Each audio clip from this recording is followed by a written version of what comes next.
తాడేపల్లిగూడెం జెండా సభతో వైఎస్ జగన్మోహన్ రెడ్డికి వెన్నులో వణుకు మొదలైందని టీడీపీ అధికార ప్రతినిధి పిల్లి మాణిక్యరావు అన్నారు. పవన్ చంద్రబాబు మధ్య చిచ్చు పెట్టేందుకు వైసీపీ మంత్రులు విశ్వ ప్రయత్నాలు చేస్తున్నారని మండిపడ్డారు. టీడీపీ జనసేన పొత్తును విచ్ఛిన్నం చేసేందుకు ముద్రగడ పద్మనాభం, హరిరామజోగయ్య ప్రయత్నం చేస్తున్నారంటున్న మాణిక్యరావుతో మా ప్రతినిధి రామకృష్ణ ఫేస్ టు ఫేస్.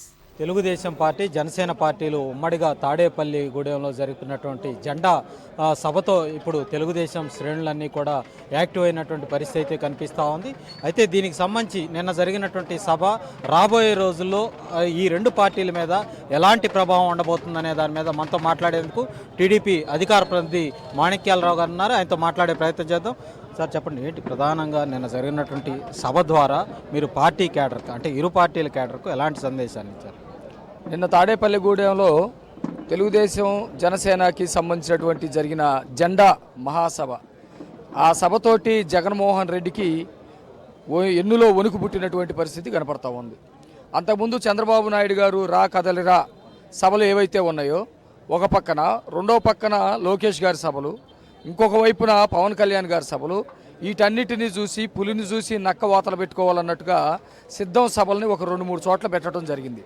ప్రభుత్వానికి సంబంధించినటువంటి ధనాన్ని మొత్తాన్ని కూడా దుర్వినియోగం చేస్తూ ప్రభుత్వ ఆస్తులకి నష్టం జరిగే విధంగా ఆర్టీసీ బస్సులని తరలిస్తూ పిల్లల జీవితాలు నాశనం అయ్యే విధంగా స్కూళ్ళకు సెలవులు ఇస్తూ సభ పెట్టుకున్నటువంటి పరిస్థితి ఒక పక్కన కనపడతా ఉంది. నిన్నటి సభతోటి ప్రజల్లో ఓటు ట్రాన్స్ఫర్ జరిగిద్దనే ఒక నమ్మకం నిన్న క్లియర్గా వచ్చేసింది. చంద్రబాబు నాయుడు గారు మాట్లాడినటువంటి మాటలు కనుక చూస్తే ఈ రాష్ట్రంలో జగన్మోహన్ రెడ్డి చేస్తున్నటువంటి అరాచకాలు, హత్యలు, లేకపోతే ఈ రాష్ట్రాన్ని దోపిడీ చేయటం మీద ఎంత స్పష్టంగా మాట్లాడాడో చంద్రబాబు నాయుడు గారిని చూస్తే కనబడతా ఉంది. అట్లాగే పవన్ కళ్యాణ్ గారు కూడా చాలా స్పష్టంగా పొత్తులు ఎందుకు పెట్టుకుంటా ఉన్నాను, ఈ రాష్ట్రాన్ని కాపాడాల్సినటువంటి బాధ్యత తెలుగుదేశం జనసేన మీద ఉంది, ఈ రాష్ట్ర ప్రజల్ని కాపాడుకోవాల్సినటువంటి బాధ్యత మా భుజస్కంధాల మీద ఉంది, కాబట్టి పొత్తుల విషయంలో నేను ముందుకెళ్తా ఉన్నాను. నాకు లేని బాధ మీకెందుకు, కేవలం మీరు వ్యక్తిగతంగా దూషించడం, నా భార్యల్ని నా బిడ్డల్ని దూషించడం తప్ప ఈ సొసైటీకి కానీ ఈ రాష్ట్రానికి కానీ ఏదైనా ఉపయోగపడే కార్యక్రమం మీరు చేశారని చెప్పేసి ప్రభుత్వాన్ని సూటిగా ప్రశ్నించాడు. అదేవిధంగా కొంతమంది వృద్ధకపోతాలు పవన్ కళ్యాణ్ గారి మీద లేనిపోయిన మాటలు మాట్లాడుతూ ఉన్నారు. ఈ పొత్తులు చెడగొట్టే విధంగా, తన వ్యక్తిత్వాన్ని హననం చేసే విధంగా మాట్లాడుతూ ఉన్నారు. నిన్న మీటింగ్లో కూడా పవన్ కళ్యాణ్ గారు చాలా స్పష్టంగా చెప్పారు. అయినప్పటికీ వాళ్ళ ఉదయం హరిరామ జోగయ్య గారు కావచ్చు, ముద్రగడ పద్మనాభం, వీళ్ళిద్దరూ లేఖల ద్వారా పవన్ కళ్యాణ్ ప్రశ్నించే పరిస్థితి. వీళ్ళకి జాతి మీద ప్రేమ లేదు, వాళ్ళ కులం మీద ప్రేమ లేదు, రాజకీయాలంటే పూర్తి స్థాయి అవగాహన లేదు, రాష్ట్ర ప్రజలకు సంబంధించినటువంటి వాళ్ళ గౌరవం కానీ, వాళ్ళ అభివృద్ధి కానీ, వాళ్ళ సంక్షేమం మీద కానీ వాళ్ళకి ఎటువంటి గౌరవం లేదు. అందువల్ల ఈ పొత్తులు చెడగొట్టాలనే ఉద్దేశంతో మీరు చేస్తూ ఉన్నారు. అది నా మాట కాదు, నేను తెలుగుదేశం పార్టీ నాయకుడిగా నేను ఆ మాట మాట్లాడలేను. కానీ జనసేన అధినేతగా పవన్ కళ్యాణ్ గారే చాలా స్పష్టంగా చేశారు. నేనేంటో తెలుసు, నా శక్తి ఏంటో తెలుసు, రాష్ట్రంలో ఉన్నటువంటి పరిస్థితులు ఏంటో తెలుసు, జగన్మోహన్ రెడ్డి మనస్తత్వం ఏంటో తెలుసు, పక్కన జరుగుతున్నటువంటి విధ్వంసం కళ్ళ ముందు కనపడతా ఉంది. ఇన్ని జరుగుతున్నా కూడా మీరు ఈ విధంగా మాట్లాడమని చెప్పి చాలా ఘాటుగా మాట్లాడాడు. ఏది ఏమైనా రాష్ట్ర ప్రజలకి మంచి రోజులు రాబోతూ ఉన్నాయి.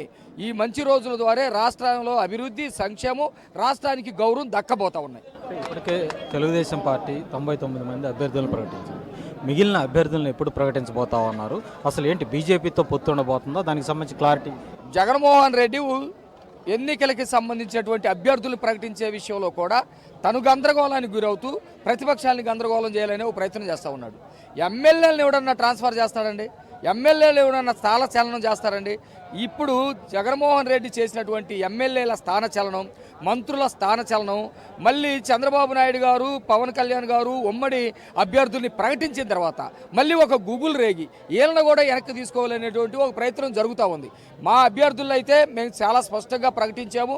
అభ్యర్థులు మొత్తం గేమ్లో ఉన్నటువంటి రేసు గుర్రాలే, అందరూ కూడా ఖచ్చితంగా గెలవబోతూ ఉన్నారు. సెకండ్ లిస్టు కూడా త్వరలోనే ప్రకటించేటువంటి అవకాశం ఉంది. ప్రధానంగా నిన్నటి జరిగినటువంటి సభలో సిద్ధం సభకు దాదాపు 10 లక్షల మంది వచ్చారు. టీడీపీ, జనసేన రెండు కలిపి నిర్వహించిన సభకి 5 లక్షల మంది కూడా రాలేదన్నటువంటి ఆరోపణలు వైసీపీ. సిద్ధం సభ కృత్రిమ సభ, దానికి సంబంధించినటువంటి జనాన్ని తరలించుకోవాలి. బస్సుల్లోనే మందు ప్యాకెట్లు పంచుతూ ఉంటే ఎట్లా తాగు తిరుగుతున్నారో చూసాం. బిర్యానీ ప్యాకెట్లు అందకపోతే ఏ విధంగా గొడవ పెట్టుకుంటున్నారో చూసాం. డబ్బులు చేతికి ఇవ్వకపోతే ఇచ్చిన డబ్బులు చాలలేదని అనుకుంటే ఏ విధంగా మధ్యలో వెళ్తున్నారో చూసాం. ప్రభుత్వానికి సంబంధించిన వనరులన్నిటినీ దుర్వినియోగం చేస్తూ సిద్ధం సభలు కృత్రిమ సభలుగా జరుగుతూ ఉన్నాయి. ఇక్కడ చూడండి మీరు, ప్రభుత్వానికి సంబంధించినటువంటి వాహనాలు లేవు. 2 వీలర్స్ మీద, ఆటోల మీద, సొంత కారుల మీద నడిచి ట్రైనుల్లో వస్తూ ఉన్నారు. ఈ సభకి ఆ సభకి నక్కకి నాగలోకానికి ఉన్నటువంటి సభ. ఇది బలము, అది వాపు. ఓకే, ఇది మొత్తానికి చూసుకున్నట్లయితే టీడీపీ అధికార ప్రతినిధి పిల్లి మాణిక్యాలరావు చెప్తా ఉన్నారు. చాలా స్పష్టంగా నిన్న జరిగినటువంటి సభ ద్వారా అటు జనసేన, తెలుగుదేశం పార్టీ రెండు పార్టీలు కలిపి కార్యకర్తలకు దిశానిర్దేశం చేశామని చెప్తా ఉన్నారు. రాబోయే రోజుల్లో జగన్మోహన్ రెడ్డిని తిరిగి అధికారంలో రాకుండా చేసేందుకు అన్ని రకాల ప్రయత్నాలు చేయబోతున్నట్లు కూడా ఆయన స్పష్టం చేస్తున్నటువంటి పరిస్థితి ఉంది. Over to studio.